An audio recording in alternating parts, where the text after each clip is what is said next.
Evdən kürklə çıxmaq olar. Televiziyaya da kürklə gələ bilərsiniz. Amma studiyaya kürklə keçmək olmaz. Bu yanlışdır. Bəlkə də kimsə bu müğənniyə məsləhət görüb ki, belə etsən kreativ olar, maraqlı olar və s.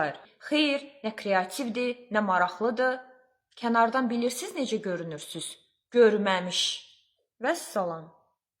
Kürkünüzü göstərmək istəyirsinizsə, belə bir həvəsiniz varsa, açıq havada göstərin, parkda göstərin, yolda göstərin, yəni açıq məkanlarda göstərin.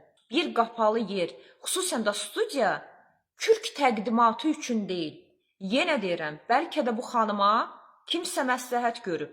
Deyib, gəl kürklə oxumağa başla, sonra çıxararsan kürkü. Yanlış məsləhətdir. Məsləhəti alanda da savadlı adamlardan alın. Studiyanın, televiziyanın nə olduğunu bilən adamlardan alın. Dress koddan başı çıxan adamlardan alın. Yoxsa ki, belə gülünc vəziyyətə düşərsiniz. Ki, düşürsüz də.